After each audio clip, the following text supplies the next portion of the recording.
record because I always forget.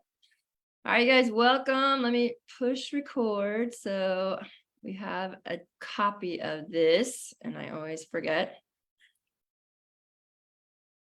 Okay, awesome. I'm just going to make sure you can see us on Facebook. There's usually a little bit of a delay. So let's see if it pops up. And we're going live today inside Triathlon Obsessed. Instead of on my page, we're just trying to see which one works better. But I did post about it in the group, so hopefully here we go. Yay, we're live. Yeah, we're live.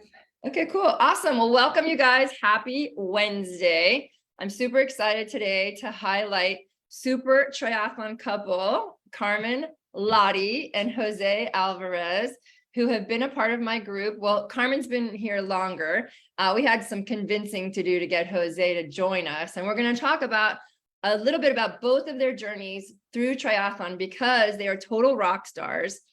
And I just wanted to bring them on to talk about how they love the sport, number one, how they came into the sport, how we got Jose to join after Carmen joined, even though he was a little hesitant to do that, and some of the successes along the way, as well as the setbacks, right? Because it's never a straight line. You know, the journey is never a straight line to success, right? Success is up here. This is what we aim for. But sometimes we don't achieve it, but we have other milestones that are hit along the way. And there are struggles. There are always struggles in the sport of triathlon, and acknowledging that and being aware of it, and then managing it and setting different kinds of expectations, and then also overcoming these setbacks is a part of the journey if you're going to do the sport of triathlon for more than one race, right? And these two have done, how many races between you do you guys think you have done? Oh boy. Between both of us? Over 100 for sure. Because how many? 100? For sure, right? That's awesome. Well, it's been 8 years, and there's, COVID, we had to stop, right? Do anything. Yeah, I would say at least 100 races. So why don't we take turns, and Carmen, you go first, introduce yourself, tell us what you do, and tell us how you came into the sport of triathlon. Okay, I'm Carmen Lotti. I am currently retired, but I was working for Miami-Dade Fire Rescue in the IT department. The story goes back to 2015. Jose and I had already got married, and we started doing the Miami half marathon in 2014 with our local neighbors. And on 2015, he was turning 30 years with the county. And when we were at the expo of Miami Marathon, he saw the Ironman 70.3 Miami booth that was going to be in October. It happens to be the month where he was going to turn 30 years with the county. Cool. He's like, I'm going to do it. And I'm like, what? You haven't done not even a triathlon? Yes, I'm going to do it. And then when we're at the booth, I'm like, okay, yeah, signed up. So this crazy man, it was June and he still hadn't done a triathlon, but he did the Father's Day triathlon in Key Biscayne. He did excellent. He did the Olympic. Then we joined a local team and we started training. So I fell in love when I saw the dismounts at it was so exciting. And then when I saw him and all that, I was like, I need to do this as well. So really, he was the one. I thought you were the one that always started first. I did not know that. Okay, cool. Our friends, the runners that were with us, there were two that were triathletes, and they kept telling Jose, "Oh, you have the body of a triathlete, blah blah blah." So they got him to join, and then I joined right away. In August, I did, and I had not been swimming at all. My technique was zero. And suffer from panic attacks and so on and so forth. But we fell in love with the sport. He did Ironman 70.3 Miami in 6 hours 15, which was great. I was so proud of him. Yeah, that's awesome. And we continue the craziness. Right. So Jose, introduce yourself. So tell people about you. Well, my name is Jose Alvarez. And like Carmen said, we started running. Later on, we said, well, let's do cycling because only running is too much impact. Mm-hmm. And then, like she mentioned, we had some friends that were in a triathlon team, and they were always encouraging me to do it. And I think that led me to sign up for 70.3 Miami. Before then, I had swam, I had done running, and I had done cycling, Right. but never all three of them at the same time. And it's a totally different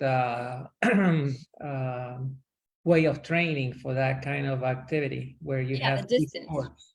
Yeah, the distance is way different and the logistics are way different for a longer race.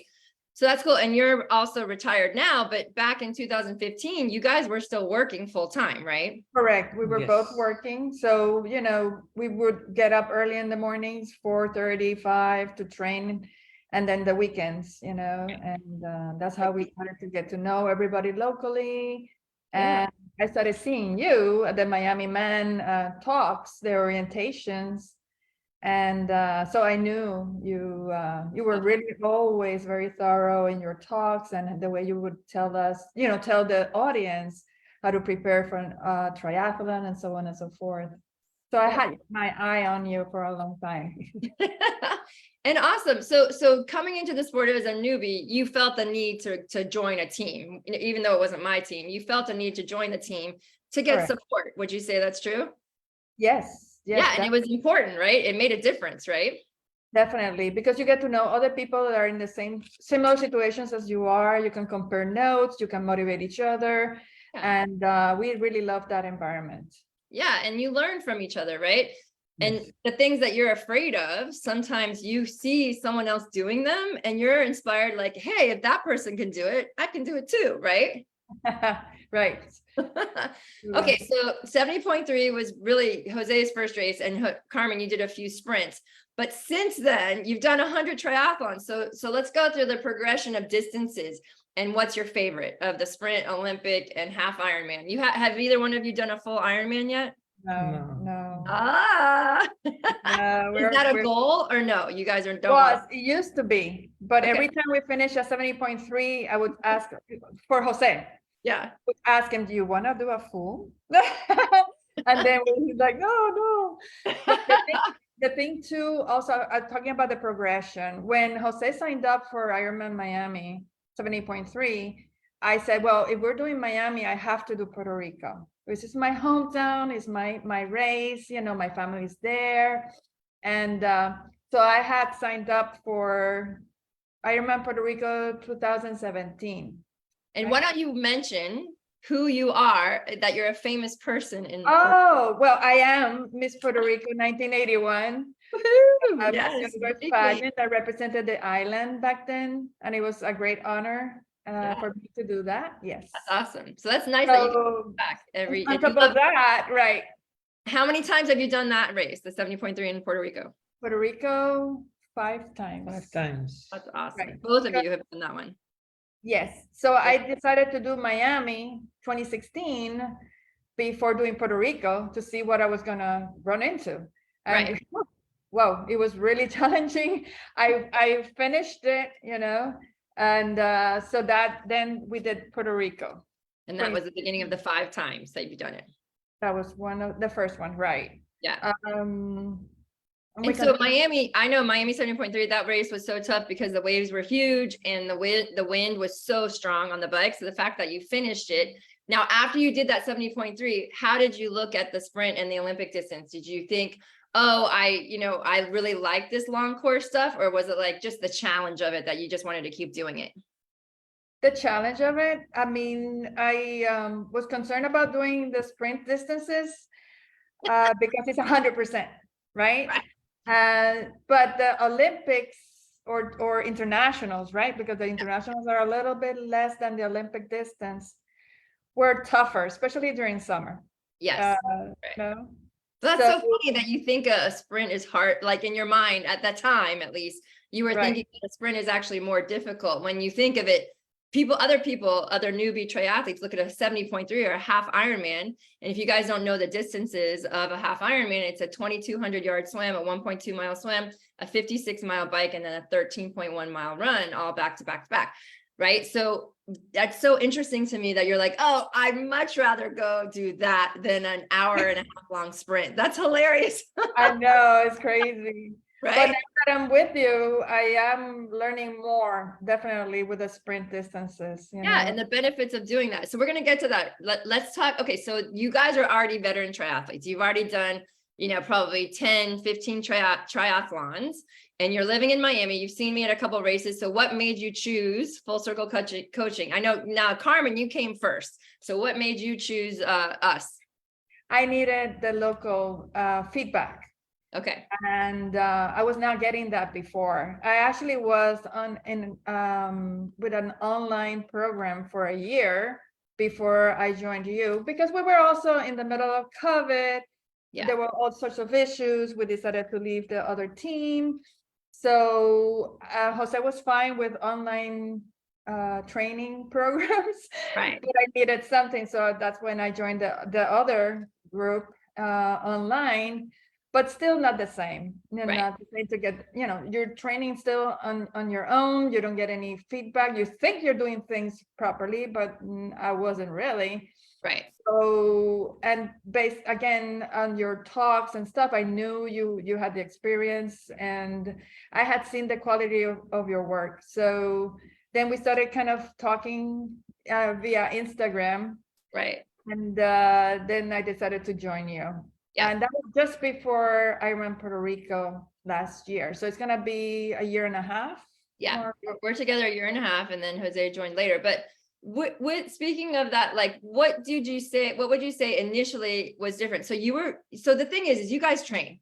Like, I'm not motivating you guys to get up in the morning to do your workouts, right? That is not what my job is. My job is motivation, but also to inspire you that something more is possible for yourself, right? So right. I'm not saying, hey, where are you? You don't miss workouts, right? You're already into the sport. You're already in love with it, right? So you were looking for something a little bit more. Would you say that's true?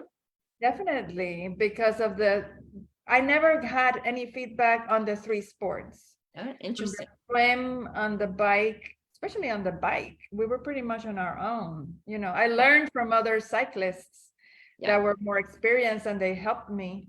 Mm-hmm. But not like a triathlon coach telling me exactly the pedal mechanics and all that stuff. And definitely the run. Right. So of the three sports, the big thing that I'm a huge fan of is evaluating you, assessing your skill in the swim, in the bike, and in the run. And the mobility. Yeah, you joined and we did your evaluations. That was the very first thing we did. And we did your testing. So we had a baseline for you from where you are. You've been doing this for many, many years. So we still need to see where where you're starting from. And the journey since then has been up and down. We've had successes, but we've also had setbacks, and it's not always a straight line, as we just talked about. So let's continue with you, Carmen, and then I'm going to add and come back around to Jose. Sorry, Jose, we're hogging all the conversation, but so we started the journey with the evaluations, and then we got to work. And there were, what was your biggest struggle? Would you say the swimming panic attacks? Before joining you, yes. For sure, because I would get so nervous before starting the race because of the swim. Yeah. And dealing with that, it was also definitely mental. Yes. And that has been my breakthrough, to be honest with you. Yes. Not necessarily that I'm faster, but just a calm, like at nationals, for example. And I did put that comment. I was with this other lady. She was a sweetheart, and but she was freaking out. And we talked, and she said, no, I'm just gonna be last. I don't want to be hit or this or that. And here I am thinking that was me. Right. 7 years ago. Not anymore. I was calm. I know things to do. I had to calm myself anyways while I'm swimming, and I enjoyed it, actually. It was really very nice. And I entertained myself. I don't know if you want me to tell you, but I was like singing my Barbie girl in my Barbie world. Yeah, so, having a mantra, having something to keep repeating to yourself as you're getting hit, as Your sweat, Right. you know what I mean? The chaos, right? Whatever you can Right. do to calm your mind in that water situation. Ideally, you're also focusing on your swim technique as well. Definitely. The long and strong and the bubble breathe, all that was in combination. But when I would kind of get bored, then I would go back to Barbie's world. I love it. And I love it. I don't know if you want me to show you. No? Yeah, show us Barbie. I have my Puerto Rican Barbie from the 1990s. I bought it for my daughter, and it's vintage. The box has never been opened. That's But amazing. I have my Barbie home as well. It's so appropriate right now at this time when everybody's I going know. crazy, right? So she's beautiful. Right. So Right. let's talk about some of your successes along the way, because even though, you know, you say you can't swim, or you didn't get much better faster, but you actually did. I mean, we've been able to get you in the pool from what per 100 pace, and you 2 months ago, you hit your fastest 100 in the pool ever, right? What was that? Right, which was 151. Yeah. My fastest had been 215 or 210, something Right, like pushing all out in the pool, right? all out. Right. So That's huge, right? Seconds matter in the swim. Definitely. Like, you know, in the Olympics, it's 1/100th of 1 second that win gold medals. From gold medal to second, you know, silver is 1/100th of a second. So, you know, just to take that much time off of 100, and then you also were able to do a really good swim. Like you said, you're calm now. You don't have the panic attacks anymore, which is huge, but still learning to push hard in a swim is still, you know, just a little bit of a challenge. And we have done some psychological stuff to do that, the tapping and the Right. breath work and all that kind of stuff. And I would like you to speak about the improvement from 70.3. Like you didn't have the best swim. Well, actually you did. I think you held 215 per 100. In the Puerto whole Rico was a PR. My swim was a PR for Yeah. sure. Yeah, Yes. that's awesome. I did it at 215, which I Yes. hadn't done that before. For you know. 2,200, not just that 100 in the pool. 200, yes. Yeah, Thanks that's to awesome. drafting. Just kidding. Of course. Hey, it all counts. And then Yes. also you had a PR at North Carolina 70.3 last year, right? Well, yes. But I know the Different current. venue with the Karens, but yes, I don't remember the pace itself, but it was 31 minutes Right, with the current. That's with awesome. the Karens. Yeah, right, which was that's great. I was And then- so surprised. Yeah, and then you went on to have a really good run and bike and run off of that swim, because you didn't waste a lot of energy there, right? Because of the current, number one, but you'd also put in the time to help improve and the video analysis and all the stuff that we do, right? Exactly. So that one was, I finally was able to do it in less than 7 hours, the Ironman. So I did it in 6 hours, 50 minutes. Yeah, 10 minutes less. 0.3 miles. Yeah. And your previous race for 70.3 was 7 what? What was your previous PR before that? 703. 703. Okay, cool. 703 in Puerto That's Rico. awesome. Well, I want you to know how proud I am of you. And the other thing you might want to mention is about your breathing, because you also had a lot of panic attacks at the track when you would push hard, right? You would always be stopping whenever we would push hard at the track. And you did do a lot of more breath work Yes. to help calm yourself when your heart rate would get high. And speak about your fear about your mom, because that's part of it, right? Right. Well, my mom had she passed away of a massive heart attack at age 57. Right. So And how old are you? And how old are Sorry? you? How old I are am you? 60. I'll be 63 this Sunday. It's my birthday. Happy birthday. Thank Fellow you, Leo. No wonder I like you so much. Leo. Yes.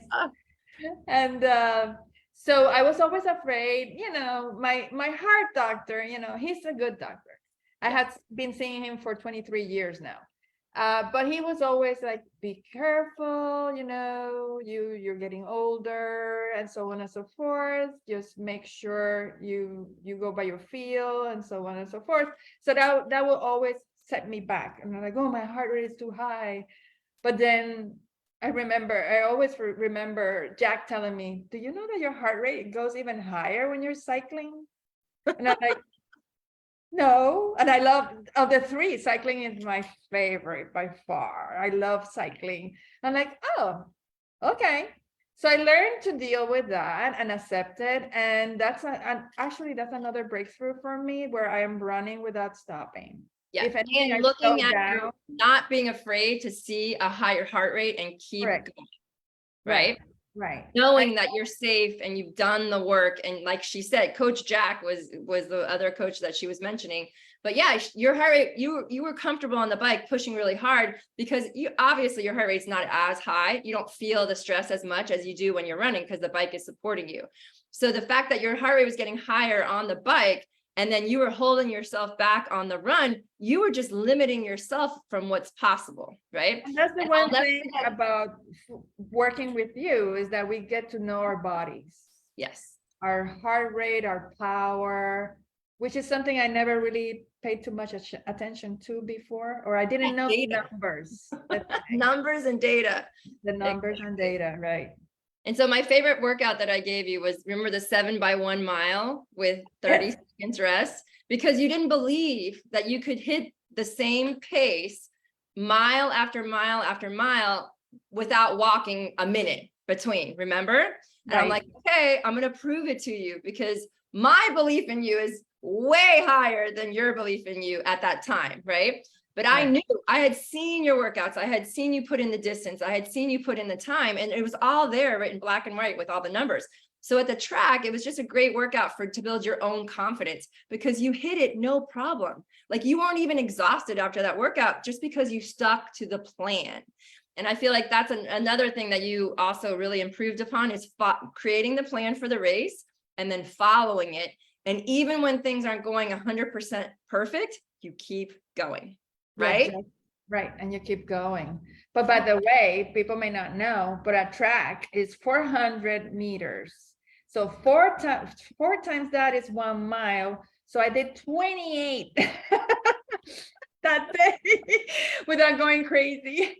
Yeah, but you didn't stop. We were I all didn't there. stop. Everybody was doing a different workout and you were like a little machine. And Yeah. that is when you had that really great run off the bike afterwards in North Carolina. Your run off the bike in North Carolina was so rock solid. You didn't waste any energy on the swim. You had a solid bike and then you hit that run. So it was great. Yeah, I remember you asked me, how do you feel after I did those laps, those 28 laps? And I told you I felt robotic. So that I think about when I'm running now sometimes. I'm like robotic, robotic. That's so that's because we want to have that perfect technique, right? You know fast arms, what fast technique feet. is. Yep, fast arms, fast speed. Awesome.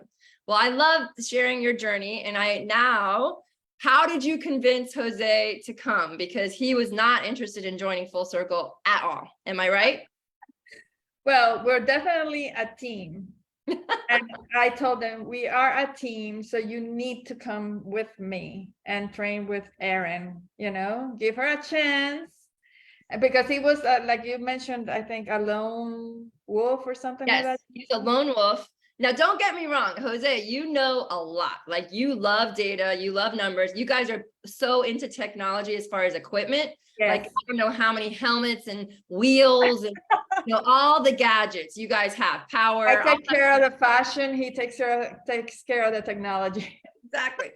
So it's not like you weren't buying your own speed, right? But I knew I could get you faster. Like there was not a doubt in my mind that there were some tweaks that we could make to help improve your performance. So Jose, why don't you tell us, you finally said, okay, I'm going to do it, right?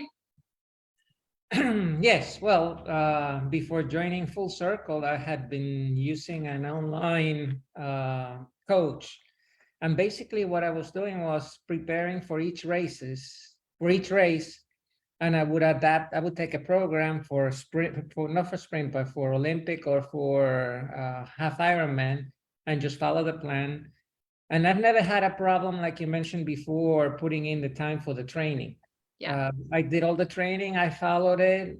Each training that I purchased had a methodology as to how you build and you peak for your race.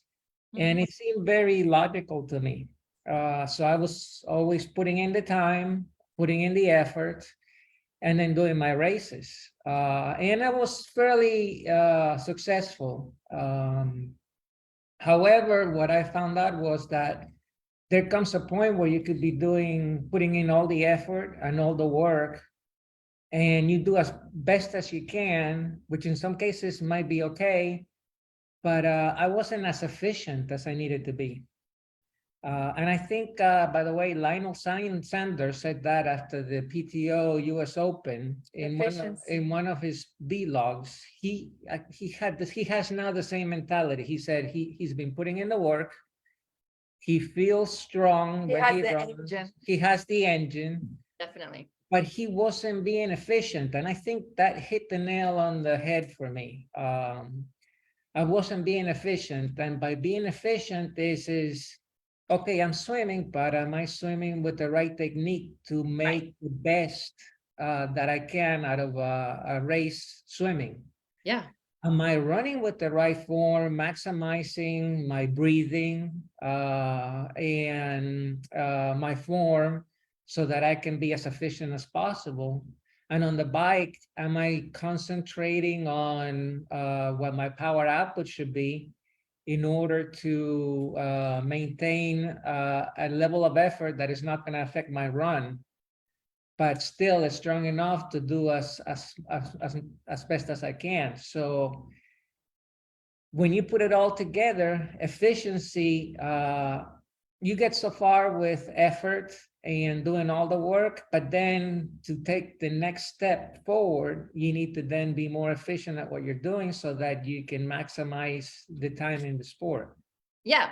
So Why- speak to that real quick. So efficiency, the definition for me is how efficient you are swimming. Okay. How little energy you are swimming to swim fast, to bike, how well you can bike to go fast, but not waste energy, and how well you can run and not waste energy. Okay.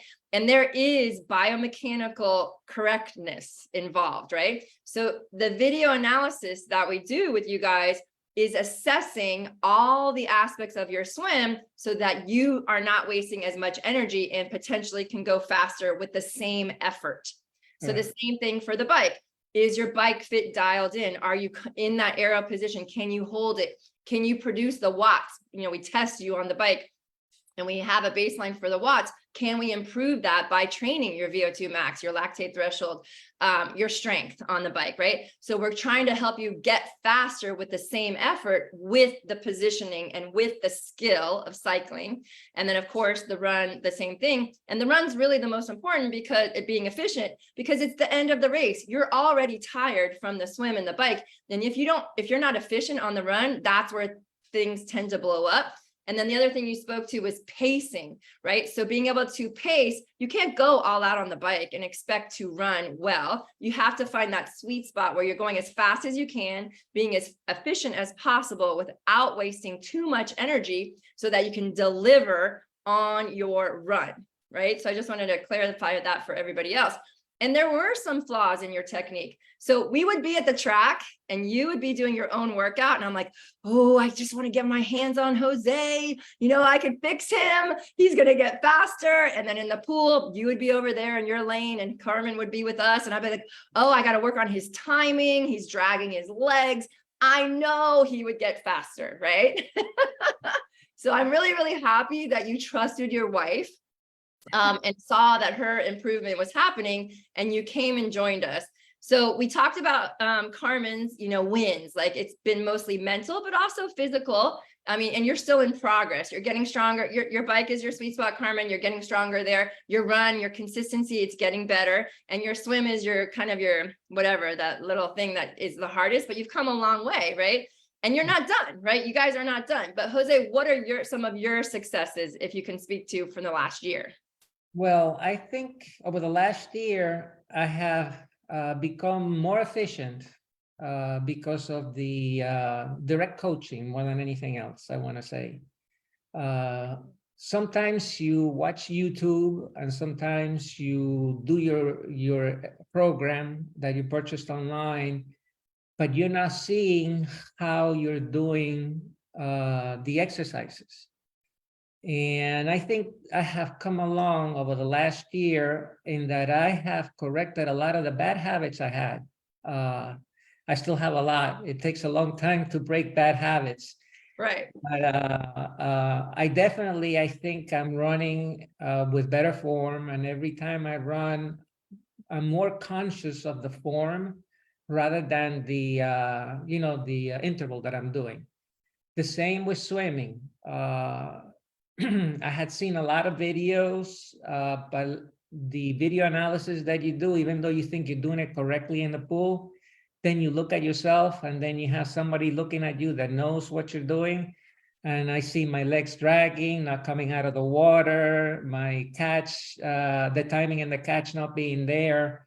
And those are hard to break, but with a continuous oversight or supervision, I Feedback. think, or feedback, Yeah. it's what has made a big change or a big difference in my competitions. I still put the same level of effort as I used to before, and Carmen will tell you, I would finish the races and they would have to scrape me off of the ground. But a big difference also was nutrition. And well, yeah, I was forced into eating better. Yes. Because yeah, he's right. He would need to be taken to the medical tent after a race. I didn't know that. Oh my gosh, that's awesome. So you look amazing post-race now. You guys are partying and dancing. I will never forget the video you sent me after Puerto Rico, and it was so hot. Like that race was brutal, and you guys were all dancing around. You looked amazing after that race. Well, I think, as a matter of fact, which is something maybe some people don't mention it as much, is I'm enjoying the race. That's true. Where before I would concentrate on performance, and I would try to give it all. My motto was, if you work hard, the results will take care of themselves. Doesn't work that way all the time. You have to, once you get to a certain point, you can imagine the gains if you not only work hard, but at the same time, you do it correctly. Right. Yes. I love that. Thank you so much for sharing that. Yeah, that's the big improvement that I have noticed. And I have noticed it in race results. The Miami half marathon, I had a PR. We just went to nationals. I did better than the previous nationals that I did. Okay, my swimming has improved a great deal. I have PRs and the 200 and the 400, and I still think I'm being inefficient, so Yeah. I can Still have improve. room. You definitely have room on the swim. You still got more power in there. Yeah, we And- did a 2 mile. Why don't you? What your pace? You did in 2 miles. You did a 10. What was your time at the Key Biscayne 2 mile swim? Because I was you dropped me.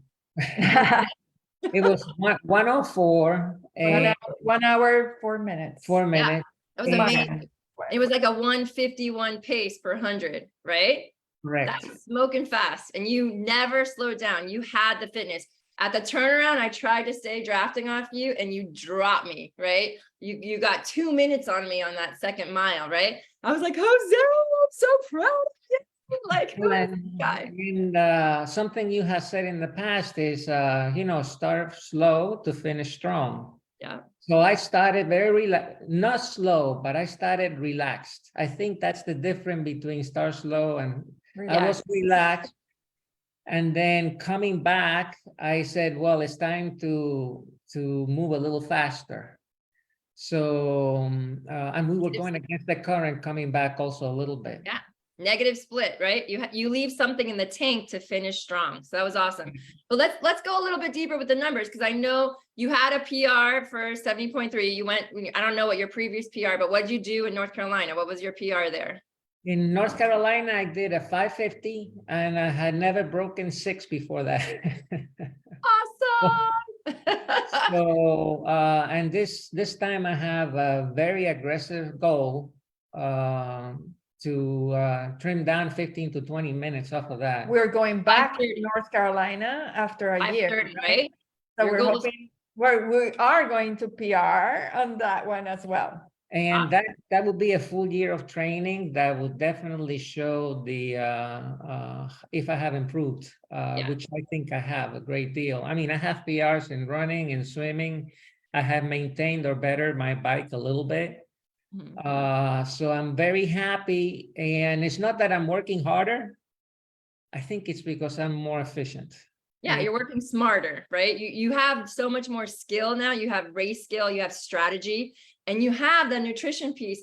And we haven't really talked about that, but fueling your nutrition from real whole food, not so much sports nutrition, and choosing better sports nutrition can fuel you and help you stay healthy in the sport rather than eating crap, right? So I do think that that's a huge component for both of you guys, is the nutrition. But let us know also your PR at Nationals. When was the last time you were at Nationals? In national, we went in 2018. Okay.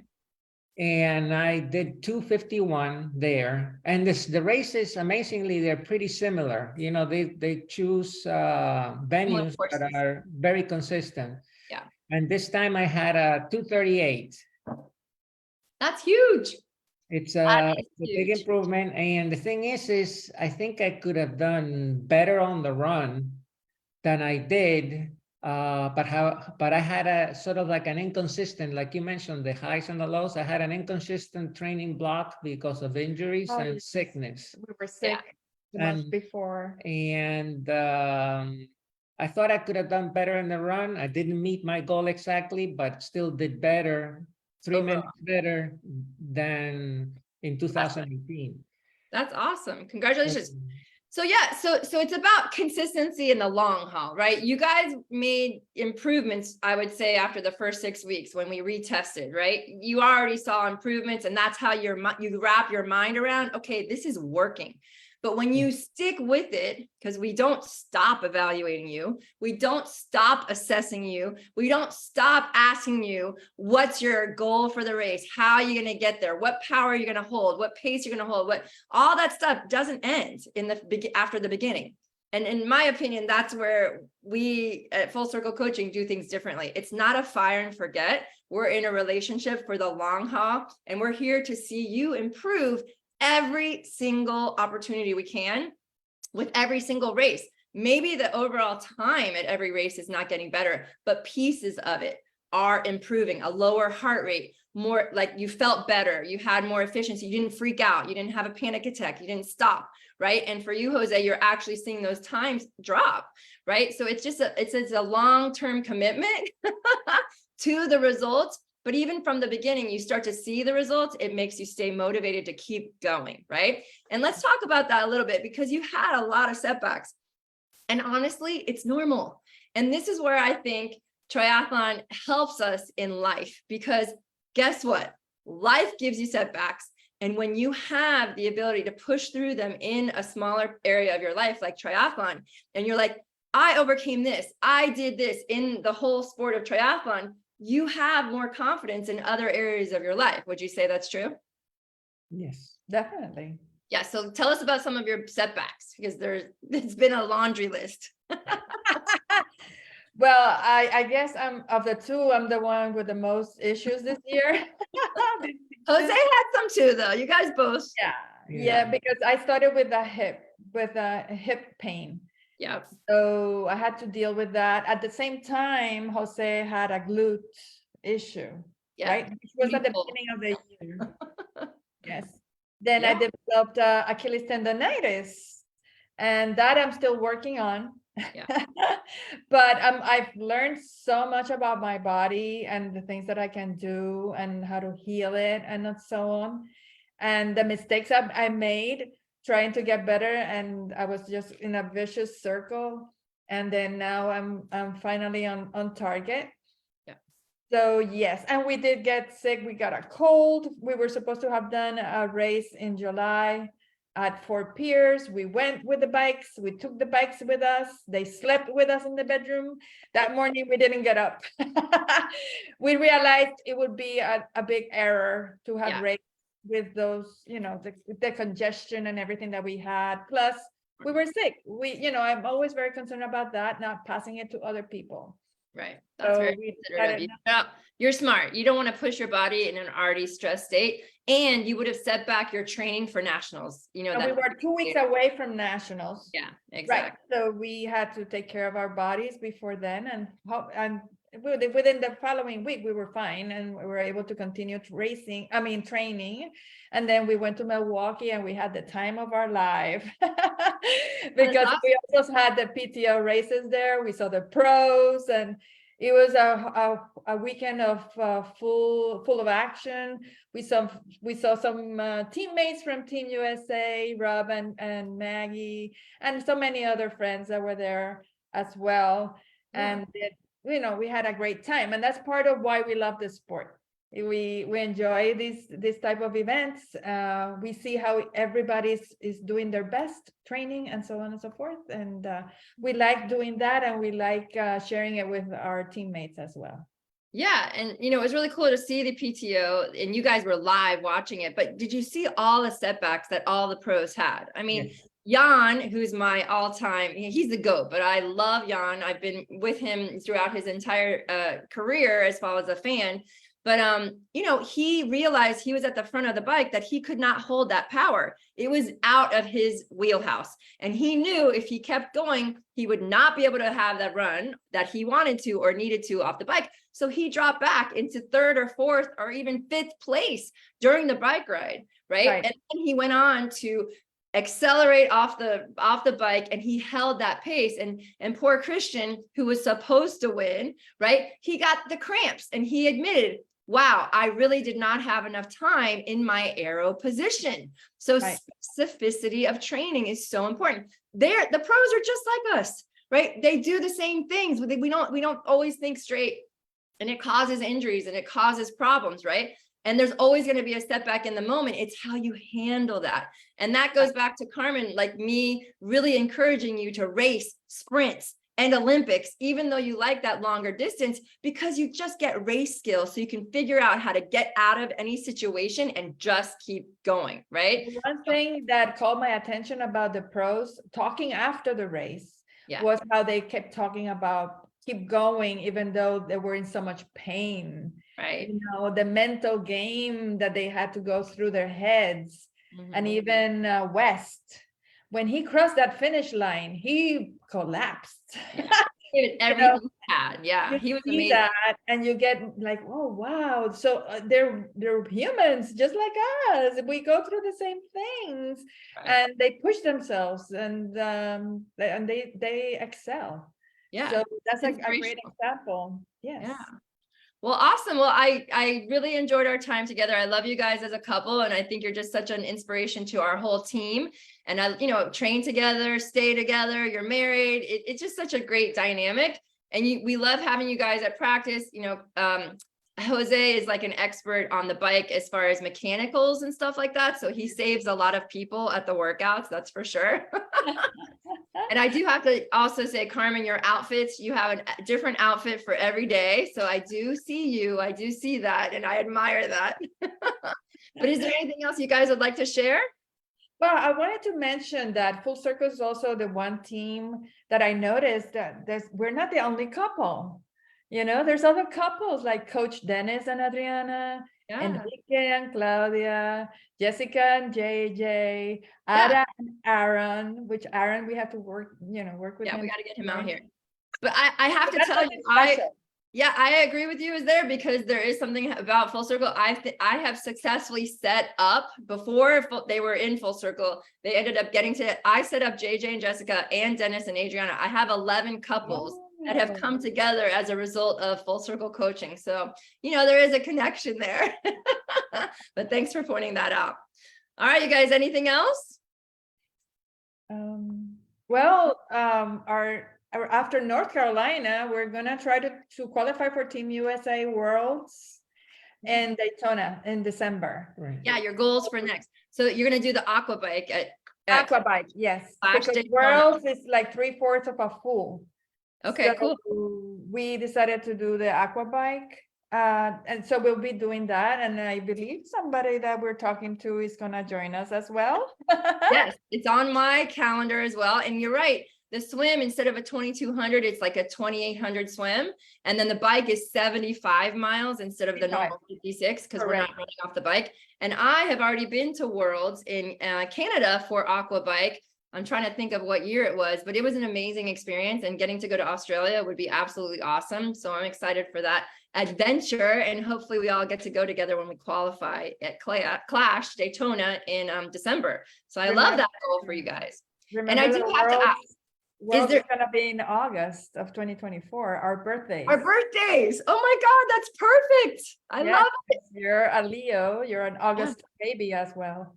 what, do you know what city it's going to be in Australia? Townsville. Okay, cool. Awesome. That's going to be amazing. And I do have to ask, will you ever do an Ironman or you're not sure yet? Well, on my side, in the past, it may have been a possibility, but then I had my knee injury where I tore my meniscus. Yeah. And my surgeon said that if I took care of it, I could have another 10 years Right. on my knee. So I'm not worried of the race as much as the training Right. and the load that we'll be putting on the knee. So, You know, and I'm I not really sure. respect that. I really, really respect that decision because it's not all about Ironman. You know what I mean? It's not all about going long. And I feel like there is a trend in our, community about Ironman's all there is, right? And if you don't do an Ironman and if you don't spend all those hours and you don't beat your body into the ground, that you're not really like a, successful triathlete. And I call bullshit on that. I love sprint distance races. I've done every distance triathlon, but I like to have a life outside of the sport, right? The balance, the yin and the yang behind me is there for a reason, right? And I encourage even you guys, all my athletes, to have that balance and not let triathlon be taking over your life, but have it be a component of your life that is helpful, not dragging you down, right? So I really respect your decision on that. I think that's smart. And I think you're only going to keep improving, staying shorter and keeping strong and overcoming the injuries that do come and preventing them from happening. Right. So I love that. I think that's awesome. Right. All right, you guys. Well, thank you so much for joining me. And I do appreciate the time we spent together, and good luck at North Carolina. And your Rockstar blogs with all of the data is coming out on Friday. So you guys can read more about them. But thank you so much for being here and sharing this time together. Well, thank you. It's our pleasure. Thank you. Okay. Bye. Have a good one. See you in a minute. Bye.